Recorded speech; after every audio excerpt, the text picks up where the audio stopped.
Hello guys and welcome to the channel success achievement. Friends, हम discuss करने वाले हैं आज की इंपॉर्टेंट अपडेट्स गाइस। सहकारी बैंकों की भर्ती अब आईबीपीएस के थ्रू आउट कराई जाएंगी और साथ ही साथ गाइस 2823 अध्यापकों की बर्खास्तगी को इलाहाबाद हाई कोर्ट ने वैध ठहराया है। वहीं गाइस विश्वविद्यालय की परीक्षाओं पर यूजीसी ने दिया सुझाव और सुझाव ये है कि विश्वविद्यालय में नया सत्र 1 सितंबर से और पुराने छात्रों की पढ़ाई अगस्त से होगी शुरू। और गाइस वहीं सीबीएसई 10वीं की परीक्षा नहीं होगी और 12वीं के लॉकडाउन के बाद सुनियोजित ढंग से कराई जाएगी। सो गाइस सारी चीज़ें हम डिटेल में डिस्कस करने वाले हैं।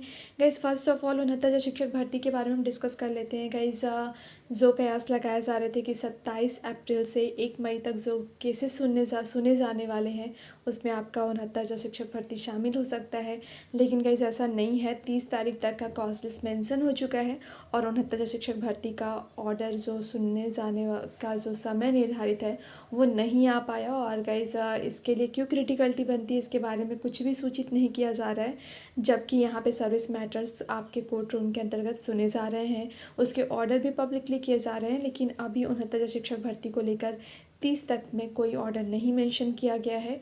और गाइस वहीं बात करें तो अब केवल एक दिन बचा है 1 मई, और गाइस कम ही अब ऐसा चांसेस बनता है कि आपका 69 शिक्षक भर्ती का ऑर्डर जो है वो मेंशन होके 1 मई के लिए आए। तो गाइज़ यहाँ पे 69 शिक्षक भर्ती को लेकर थोड़ी सी क्रिटिकलिटी बनती नज़र आ रही है। लेकिन गाइज़ यहाँ पे 69 शिक्षक भर्ती को लेकर बात करें तो जो ये र्यूमर बहुत तेज़ी से फैल रहा है कि 69 शिक्षक भर्ती के अंतर्गत जो बीएड के स्टूडेंट्स हैं उन्हें भूतलक्षी संशोधन के द्वारा उन्हें ऐड किया गया है, उन्हें मान्यता दिया गया है राज्य सरकार के अंतर्गत, अतः वो अवैध ठहरा दिए जाएंगे। क्योंकि आंध्र प्रदेश के अंतर्गत जो डिसीज़न सुप्रीम कोर्ट का आया है उसको लेकर ये बातें कही जा रही है। तो गाइज़ आपको क्लियर करते चले कि 69 शिक्षक भर्ती के अंतर्गत बीएड को शामिल करने को लेकर अगर आंध्र प्रदेश को लेकर जो सुप्रीम कोर्ट का डिसीज़न आया है हम उससे इक्वलिटी दिखाना चाहते हैं तो ये बिल्कुल गलत होगा, क्योंकि दोनों डिसीज़न में बहुत ज़्यादा या दोनों संशोधन में काफ़ी डिफरेंसेस है। गाइज़ बात करें तो यहाँ पे आंध्र प्रदेश के अंतर्गत जो संशोधन हुआ था वो आपका 2000 में हुआ था, और साथ ही साथ उसे जो लागू किया गया बैक डेट में जाके वो आपका बहुत लेट और 1986 से लागू करने की बात की जा रही थी। गाइज़ वहाँ पे वो क्रिटिकलिटीज समझ में आ रही है, लेकिन इसको बीएड से अगर हम इक्वालिटी दिखाएं तो बिल्कुल से सही नहीं होगा। क्योंकि गाइज़ बीएड को जो शामिल किया गया वहाँ पे भले ही उन्हें पहले शामिल कर लिया गया, बाद में राज्य सरकार के द्वारा 23वां 24वां और 25वां संशोधन किया गया, लेकिन गाइज़ फिर भी यहाँ पे ये ध्यान देने वाली बात है कि बीएड को पहले ही वरीयता एनसीटीई के द्वारा दे दिया गया था और वहाँ पे उन्हें सम्मिलित कर लिया गया था। उसके बाद राज्यों को ये अधिकार दिया गया था, उन्हें स्वायत्त छोड़ा गया था कि वो अपने यहाँ अमेंडमेंट करके बिल्कुल से बीएड को शामिल कर सकते हैं। तो गाइज़ ये ध्यान देने वाली बात है कि बीएड को पहले ही शामिल कर लिया गया था, उसके बाद से ये वैकेंसी आई है। तो गाइज़ यहाँ पे अगर हम बीएड के मुद्दे को 69 शिक्षक भर्ती में अगर हम आंध्र प्रदेश के अंतर्गत जो शिक्षक भर्ती के अंतर्गत जो 10% आरक्षण का मामला है और उसे रिट्रोस्पेक्टिव डे से लागू किया जा रहा है बैक डेट से, उससे हम इसको इक्वल नहीं कर सकते हैं। तो गाइस इसमें बिल्कुल निश्चिंत रहने की ज़रूरत है। 69 शिक्षक भर्ती के अंतर्गत बीएड बिल्कुल से मान्य है और यहाँ पे वो स्थितियाँ बिल्कुल नहीं बन रही हैं जो कि आपके आंध्र प्रदेश के अंतर्गत शिक्षक भर्ती के अंतर्गत जो सुप्रीम कोर्ट का डिसीज़न आया उससे कोई भी इक्वलिटी रखता हो। तो गाइज़ ये ध्यान देने वाली बात है और जो भी अपडेट्स होंगे 69 शिक्षक भर्ती से लेकर आपको प्रोवाइड की जाएंगी। हालांकि इन र्यूमर्स से आपको बिल्कुल दूर रहने की ज़रूरत है। हालांकि अगर ज़रूरत पड़ी तो 69 शिक्षक भर्ती के अंतर्गत जो बीएड को बाहर करने को लेकर जो सोशल मीडिया पे बहुत ज़्यादा एक्टिवनेस दिख रही है उसके बारे में डिटेल भी डिस्कस किया जाएगा।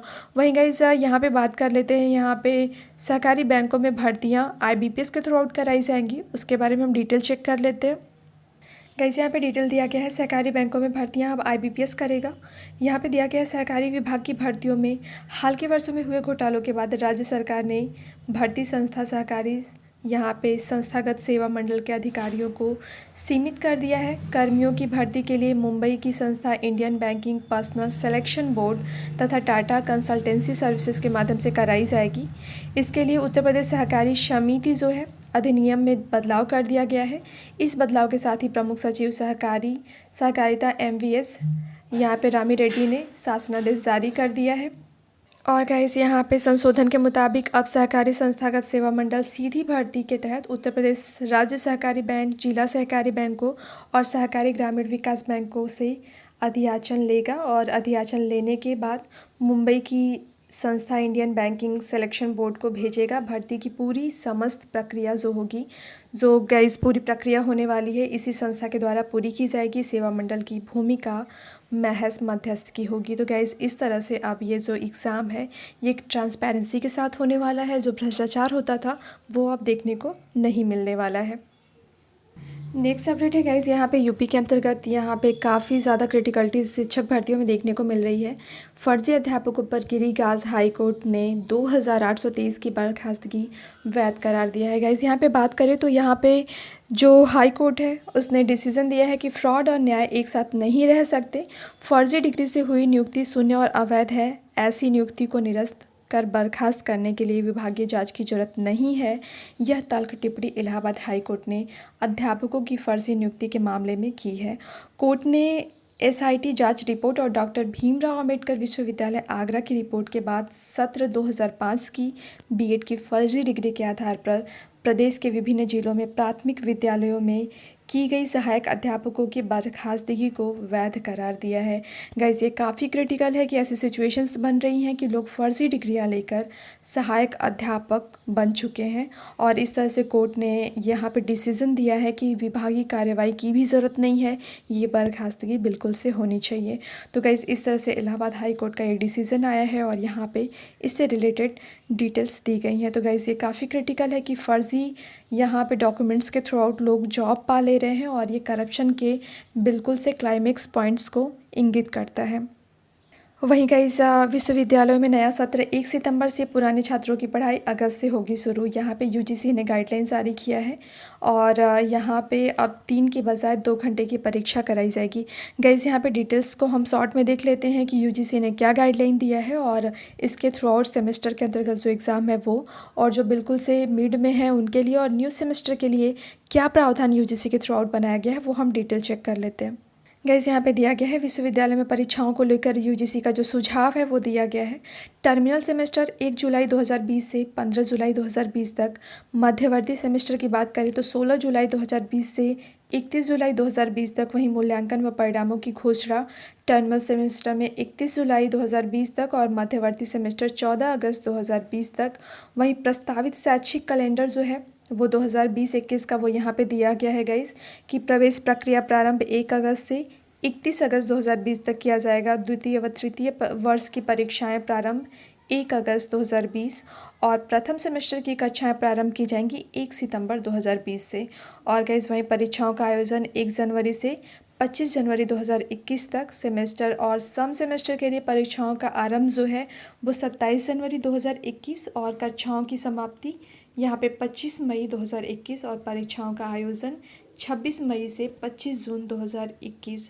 ग्रीष्मकालीन अवकाश 1 जुलाई से 30 जुलाई 2021 और अगले शैक्षिक सत्र का आरंभ जो है 2 अगस्त 2021। नोट दिया गया है गाइस कि अपरिहार्य कारणों से ग्रीष्म अवकाश 30 दिनों का हो सकता है। ऐसी स्थिति में अध्ययन 15 मई तक जारी रह सकता है। अन्य गतिविधियां जो है गाइस वो 31 मई 2020 तक चल सकती हैं। तो गाइस इस तरह से इन शॉर्ट आपको बताया गया कि यूजीसी ने क्या गाइडलाइन जारी किया है और इन सुझावों पे बहुत हद तक कार्य करने की योजना भी बनाई जा रही है।